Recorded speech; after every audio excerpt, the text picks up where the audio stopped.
Hello everyone, welcome to commerce spirit the CS. Previous series को continue करते हुए business economics के further question को डिस्कस करते हैं। इसके पहले 230 क्वेश्चन तक हो चुका है। क्वेश्चन नंबर 231 है, what is down side off peak load pricing for consumers. Peak load pricing का जो डाउन साइड होता है वो कंज्यूमर के लिए क्या रहता है, तो वो क्या करता है, increased complexity in pricing. Question number 232 है, which industry uses peak load pricing to reduce congestion. तो ये एयरलाइंस यूज करते हैं कि जब सीजन ऐसा रहता है कि जहाँ पे लोग ट्रैवल ज़्यादा करते हैं या फिर बुकिंग बहुत ज़्यादा होती है तो वहाँ पे प्राइसेस बढ़ जाते हैं। कुछ समय ऐसे रहता है जैसे आप 3-4 महीने 5 महीने पहले बुकिंग कर लेते हो तो टिकट का रेट कम रहता है, लेकिन जैसे जैसे दिन पास आते रहता है वो टिकट के प्राइसेस बढ़ जाते हैं। क्वेश्चन नंबर 233 है, peak load pricing can be ineffective. Peak load pricing कब किया जाता है, जब डिमांड एक समय बहुत ज़्यादा रहे एक समय बहुत कम रहे तो उस टाइम पे किया जाता है। तो इनइफेक्टिव कब होगा, जब demand doesn't very very significantly, जब बहुत अधिक वो चेंजेस नहीं आते हैं तो उस टाइम पे इनइफेक्टिव हो जाता है। क्वेश्चन नंबर 234 है, peak load pricing is similar to. Peak load pricing किसके बराबर होता है, तो ये सीजनल प्राइसिंग के बराबर होता है। क्वेश्चन नंबर 235 है, price discrimination occurs when a monopoly charges all consumer the same price, set prices based on competitors price, charges different price and offer quantity discount. अब ये क्या बोल रहा है कि प्राइस डिस्क्रिमिनेशन किस तरीके से होता है, तो जब जो मोनोपोली होता है charges different prices for the same product to different consumers और ग्रुप। जब अलग अलग कस्टमर से या अलग अलग ग्रुप से अलग अलग प्राइजेस चार्ज करते हैं तो उसको हम लोग बोलते हैं मूल्य विभेद। अब ये 3 तरीके का होता है, 3 डिग्री होती है इसकी। एक फर्स्ट डिग्री होता है, एक second degree of price discrimination होता है, एक third degree of price discrimination होता है। क्वेश्चन में आपके इस तरीके से पूछता है कि कौन से डिग्री ऑफ प्राइस डिस्क्रिमिनेशन में consumer left with more surplus, consumer को सबसे अधिक आप बोल सकते हैं कि जो कंज्यूमर सरप्लस होता है वो मिलता है। तो ये फर्स्ट डिग्री में फर्स्ट डिग्री में क्या होता है कि एक भी कंज्यूमर सरप्लस नहीं मिलता है। थर्ड डिग्री में उसको ज़्यादा मिलता है, सेकंड डिग्री में उससे थोड़ा कम मिलता है। तो इस तरीके से भी क्वेश्चन बनते हैं, आप इसके बारे में चाहें तो और अच्छे से पढ़ सकते हैं। क्वेश्चन नंबर 236 है, which of the following is necessary for price discrimination to occur. Price discrimination कब किया जा सकता है, the firm must be perfectly competitive. Perfectly competitive में कभी भी प्राइस डिस्क्रिमिनेशन नहीं होता है। क्यों नहीं होता है, क्योंकि जो फर्म होती है वो प्राइस टेकर होती है, मेकर होती नहीं है। और प्राइस टेकर होने का मतलब क्या है कि पूरी की पूरी इंडस्ट्री के सेम प्राइजेस हैं और वो सेम हर एक मार्केट में वो सेम प्राइजेस हैं। और हम लोग उसके जब एजम्पशंस पढ़ते हैं तो उसमें लिखा रहता है कि जो मार्केट है वो आपका किस तरीके का है, परफेक्ट मार्केट है और उसमें हर एक इन्फॉर्मेशन हर एक कस्टमर को है। और जब प्राइस डिस्क्रिमिनेशन की बात होती है तो वहाँ पे अलग अलग मार्केट्स की बात होती है और वहाँ पे रहता है कि जो कस्टमर हैं वो सारी इन्फॉर्मेशन नहीं पा रहे हैं, कुछ कुछ चीज़ें बची रहती, इम्परफेक्ट मार्केट रहता है। Consumers must have the same willingness to pay. The firm must prevent resale between buyers and production cost must increase significantly. अब ये क्या बोला है कि प्राइस डिस्क्रिमिनेशन के लिए क्या जरूरी है, the firm must prevent resale between buyers. यानी कि अगर एक मार्केट ए है और एक मार्केट बी है तो दोनों में मान लेते हैं प्राइस अलग अलग है। जो मोनोपोली है उसने अलग अलग प्राइजेस चार्ज कर रखे हैं। एक जगह पे कोई प्रोडक्ट 5,000 का मिल रहा है, दूसरी जगह 4500 का मिल रहा है। तो अगर इन्फॉर्मेशन सबको अवेलेबल रहेगी तो मार्केट बी से परचेस करके मार्केट ए में उसको ट्रांसफ़र कर देंगे। मार्केट अगर अगल बगल में है, पास में है तो, और उसको जो मार्केट बी के लोग रहेंगे वहाँ से क्या करेंगे, प्रॉफिट अर्न कर लेंगे। मान लेते 100 रुपया टोटल कॉस्ट पड़ी उनकी, तो 4600 में उसको 4800 में अगर बेच देते हैं तो उनको तब भी 200 का फ़ायदा हो जाएगा। और यहाँ के लोग क्या करेंगे, इस 5000 में प्रोडक्ट को ना खरीद के 4800 वाला खरीदना स्टार्ट कर देंगे। तो जब मोनोपोली ये प्रिवेंट कर लेता है कि दो जो बिटवीन बायर्स हैं वो एक दूसरे से रीसेल ऑफ गुड नहीं कर पाते हैं तो उस टाइम पे प्राइस डिस्क्रिमिनेशन होता है।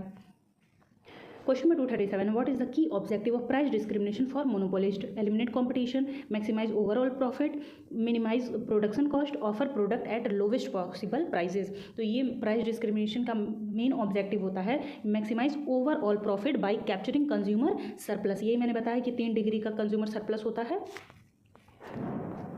क्वेश्चन नंबर 238 है, first degree price discrimination refers to. First degree of price discrimination का क्या मतलब होता है, charging the same price, charging different price based on quantity purchase, charging each consumer that maximum willingness to pay, charging different prices in different regions. तो मैंने आपको पहले ही बताया कि जो first degree of price discrimination होती है उसके अंदर consumer left with no surplus, एक भी रुपया उसके पास सरप्लस नहीं बचता है। तो इसमें क्या किया जाता है, charging each consumer at their maximum willingness to pay, जितना अधिक वो पेमेंट कर सकते हैं उतना रुपया उनसे चार्ज कर लिया जाता है। तो ये first degree of price discrimination होती है, where consumer left with no surplus. Question number 239 है, which of the following is an example of second degree price discrimination. Price discrimination की सेकंड डिग्री क्या है, offering senior citizen discount, selling product at lower prices, providing lower units prices for bulk purchase charging different ticket prices for student and adult. तो ये क्या हो जाएगा आपका, option number C हो जाएगा, providing lower discount prices for bulk. अब इसमें दो तरीके के दुकान हो गई, एक होलसेल वाले हो गए और दूसरा रिटेल वाले हो गए। तो अगर होलसेल में आप प्रोडक्ट को खरीद रहे हैं तो वही प्रोडक्ट आपको 1 रुपया 2 रुपया कम में मिलेगा। रिटेल में क्या होगा कि वो कंज्यूमर सरप्लस आपको नहीं मिल पाएगा। तो कुछ ग्रुप ऐसा होगा जिनको कंज्यूमर सरप्लस मिल पाएगा, दूसरा ग्रुप को नहीं मिल पाएगा, बहुत कम इसमें कंज्यूमर सरप्लस रहेगा। तो ऑप्शन नंबर सी हो जाएगा कि जब बल्क में परचेस कर रहे हैं तो प्राइजेस थोड़े से कम हैं। क्वेश्चन नंबर 240 है, third degree price discrimination involves. Third degree में क्या होता है, charging all consumer the same price regardless of their income, segmenting consumer into groups and charging different prices, lowering prices and customising product for specific consumer. तो option number B इसमें हो जाएगा, segmenting consumer into different groups. कई सारे group में उसको divide कर दिया जाता है और हर एक ग्रुप से यहाँ पे ग्रुप के हिसाब से प्राइजेस चार्ज किए जाते हैं। तो ऑप्शन नंबर बी हो जाएगा।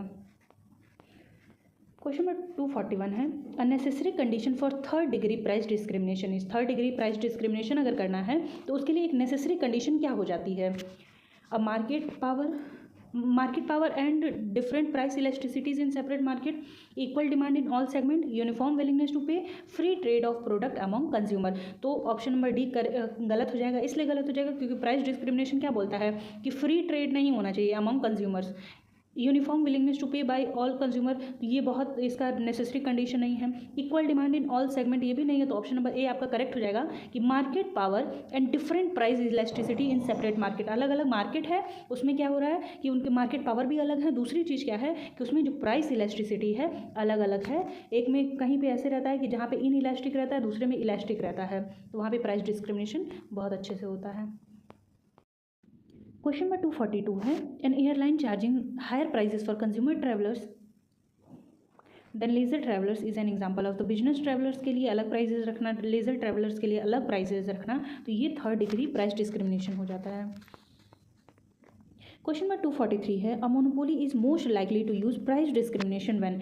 एक मोनोपोली प्राइस डिस्क्रिमिनेशन को कब यूज़ करेगा, जब उसके पास कंज्यूमर के बारे में अच्छे से नॉलेज होगा, detailed knowledge about consumers preferences. Question number 244 है, price discrimination benefits a monopoly because. Price discrimination किसी भी मोनोपोली को किस तरीके से बेनिफिट करता है, it enables the monopoly to extract a large portion of consumer surplus as profit. ये क्या करता है कि जो कंज्यूमर सरप्लस होता है उसके लार्जर पार्ट को एक्सट्रैक्ट कर लेता है। तो ऑप्शन नंबर सी करेक्ट हो जाएगा। क्वेश्चन नंबर 245 है, consumer surplus is highest in case of. Consumer surplus कौन सी केस में सबसे अधिक रहता है, नेसेसरी गुड में, लग्जरी गुड में, इलास्टिक गुड में और इन इलास्टिक गुड में। तो ये इन इलास्टिक में सबसे ज़्यादा हो रहता है। व्हेन डिमांड, यहाँ पे एक्सप्लेनेशन भी दिया हुआ है, when demand is inelastic consumer are willing to pay more than the prevailing market prices leading to higher consumer surplus. Question number 246 है, which of the following statements are true. निम्नलिखित में से कौन सा स्टेटमेंट सही है। Elasticity of demand is determined by substitution policies. जो elasticity of demand होता है वो सब्स्टिट्यूशन इफेक्ट से प्रभावित होता है। If demand is in elastic change in price will not affect quantity sold. अब ये अगर डिमांड इन इलास्टिक है मतलब प्राइस में चेंज होने की वजह से क्वांटिटी डिमांडेड में कोई भी चेंजेस नहीं आएंगे। If total revenue falls price increases demand is elastic. अगर प्राइस को बढ़ाने की वजह से टोटल रेवेन्यू कम हो जाता है तो इसका मतलब डिमांड आपका क्या है, इलास्टिक है। तो ये तीनों स्टेटमेंट सही है, तो all of the above answer हो जाएगा इसका। क्वेश्चन नंबर 247 है, who gived kinked demand curve model. तो ये दिए थे स्वीजी, तो ऑप्शन नंबर बी करेक्ट हो जाएगा।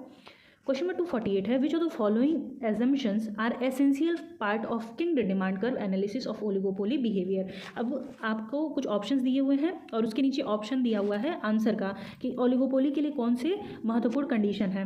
Rivals increase prices in response to any price increase. अगर प्राइस इंक्रीज हो रहा है तो उसके साथ साथ कॉम्पिटिटर्स भी अपनी प्राइस इंक्रीज करते हैं।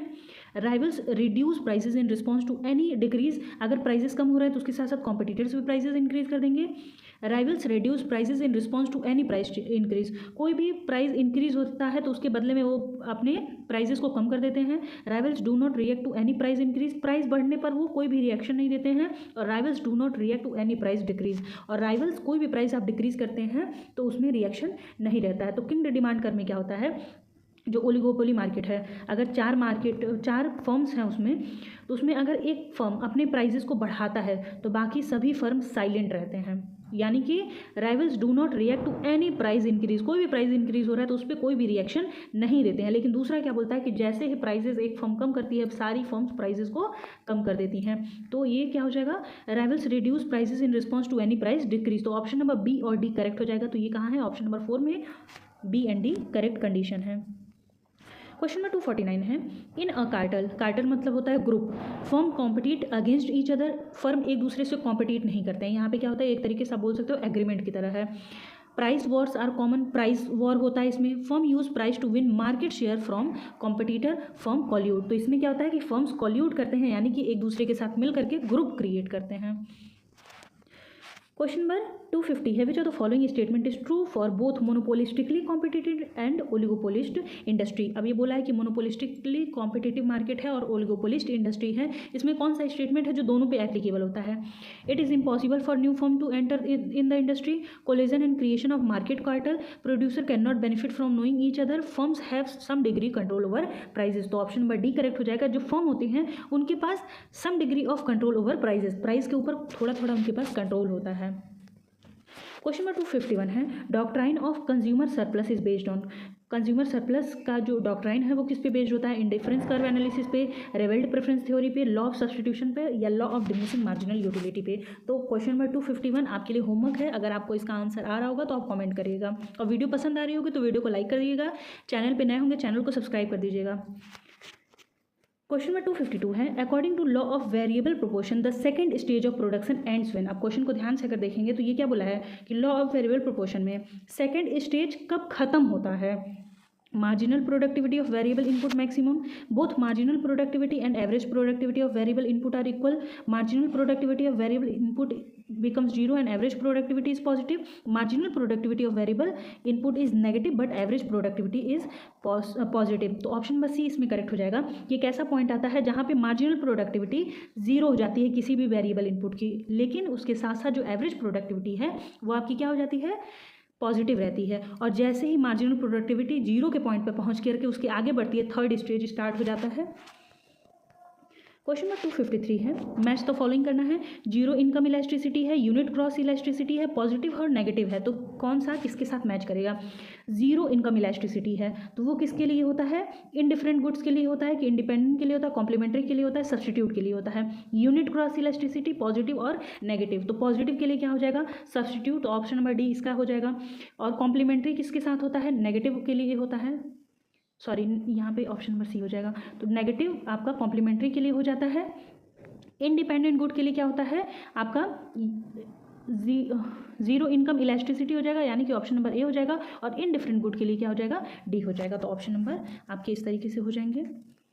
क्वेश्चन नंबर 254 है, in case of short run equilibrium a perfect competitive firm while earning abnormal profit operates at an output level where. Perfect competitive market है, वहाँ पर फर्म शॉर्ट रन में abnormal profit earn कर रही है, तो ये क्या होगा, जब मार्जिनल कॉस्ट उसकी हायर रहती है एवरेज कॉस्ट से, तो उस टाइम पर एबनॉर्मल प्रॉफिट होता है। क्वेश्चन नंबर 255 है, in case of quantity of a commodity demanded change due to change in price of commodity. किसी भी प्रोडक्ट के प्राइस में चेंजेस होने की वजह से डिमांड में चेंज हो रहा है तो उसको हम लोग क्या कहते हैं, तो उसको हम लोग बोलते हैं एक्सपेंशन और कॉन्ट्रैक्शन ऑफ डिमांड। बाकी प्राइस को छोड़ करके बाकी किसी और प्रोडक्ट के प्राइसेस हो गए, चाहे इनकम में चेंजेस होते हैं तो उसको हम लोग बोलते हैं इंक्रीज और डिक्रीज इन डिमांड। एक्सपेंशन और कॉन्ट्रैक्शन का बोलते हैं जब प्राइस ऑफ कमोडिटी की चेंज की वजह से डिमांड में चेंजेस आते हैं। आई होप आपको सभी क्वेश्चन समझ में आ गए हों। किसी क्वेश्चन में डाउट होगा तो आप कमेंट कर दीजिएगा, वीडियो पसंद आए तो वीडियो को लाइक कर दीजिएगा, चैनल पर नए होंगे चैनल को सब्सक्राइब कर दीजिएगा। धन्यवाद।